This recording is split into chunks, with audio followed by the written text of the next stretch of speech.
What is going on, Jet fans? Matt O'Leary back with another video this Tuesday afternoon.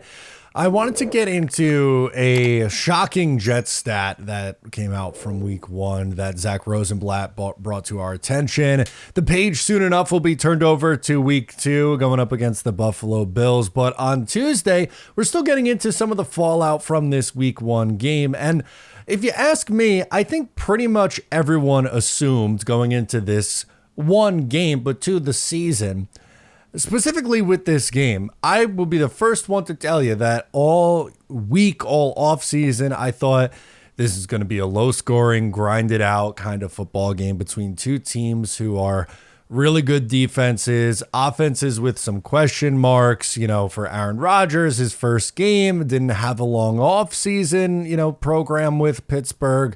Justin Fields has been up and down so far in his career, and we got the exact opposite. It was a shootout. They combined for nearly 70 points in this game, which was not expected in the least. A 34-32 loss for the New York Jets. But again, wanted to get into this stat from Zach Rosenblatt to put things in perspective for just how the Jets were offensively, defensively, and on special teams. So this is a look at some of the more advanced numbers. EPA, expected points added, and PFF grade is just PFF's grading. You could take these with a grain of salt, but just wanted to give you some of more of the numbers from week one.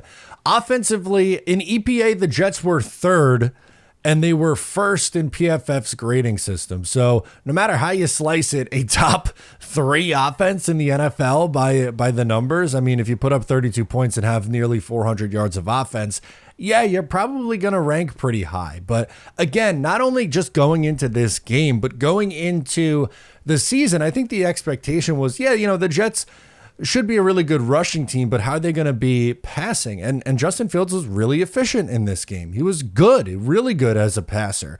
I came away impressed with some of the tight windows throws that he made. The touchdown pass to Garrett Wilson was a nice one.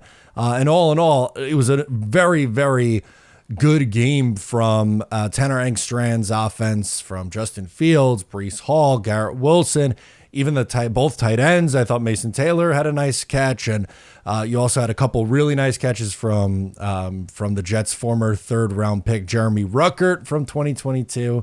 That was arguably the biggest surprise in a positive light. Now, on the not-so-great side, defensively, EPA 25th, and PFF had them graded as 16th. Now, it is only week one, and these things could absolutely change. That's not to say the Jets are going to finish with a bottom half of the league defense, but it was surprising to see how much they struggled getting off the field. And I thought, specifically with the Jets defense, the defensive line played a really good game. And ironically, the Jets kind of dominated in the trenches, and when you dominate in the trenches, run for over 100 more yards than your opponent and put up 400 yards of offense and score 32 points, usually that should result in a win.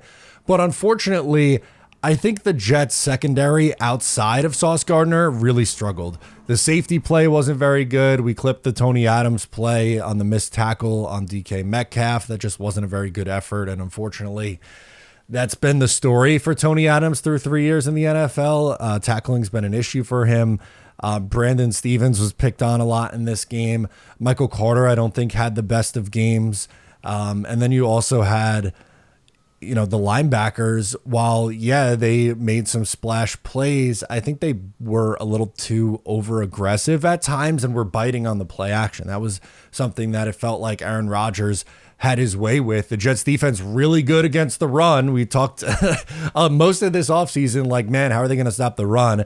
They pretty much did that, but Aaron Rodgers took what the defense gave him. He didn't have a very high average depth of target. I think it was like 4.5 for this game, but it didn't matter because he just took what the defense gave him, threw for 4 touchdowns, and that's how they won the game. In the offseason, too, and training camp, special teams and Chris Banjo's unit was talked about a lot. And, they bring in Nick Folk. McNamara's looked good at punter, but with some of the play in this game, whether it was the fumble or the Nick Folk missed extra point, special teams, EPA 31st and PFF 19th. So PFF and EPA, obviously two pretty different stories. 19th and 31st is a big difference, but The special teams cost them in this game, both special teams and defensively, right? Like, there were multiple opportunities for turnovers. Michael Carter dropped it in. Would have been a hard play, but technically dropped it. Brandon Stevens just fell down, it seemed like.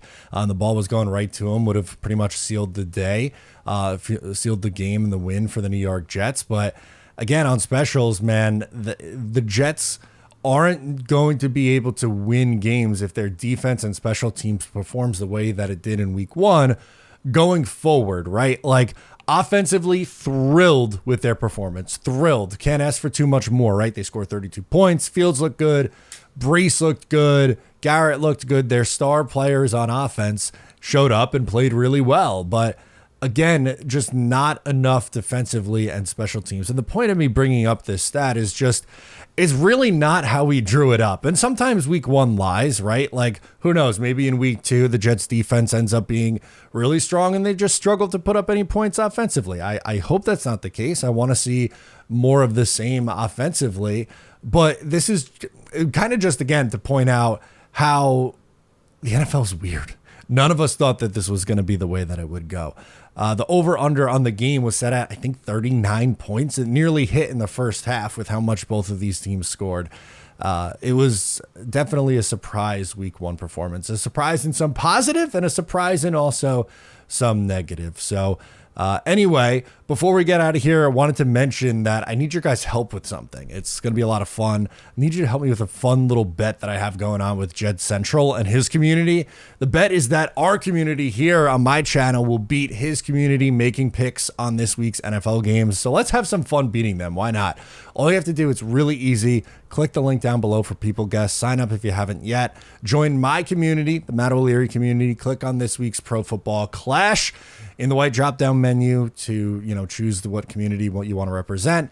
Hit the enter the Pro Football Clash button. Make your picks. Closes out at 7:55 p.m. Eastern on Thursday, right before the games begin. So get your picks in before that because we got to beat Jet Central this week. Guys, thanks so much for hanging out. I'm Matt O'Leary. Subscribe here if you're new, and I'll catch you next time.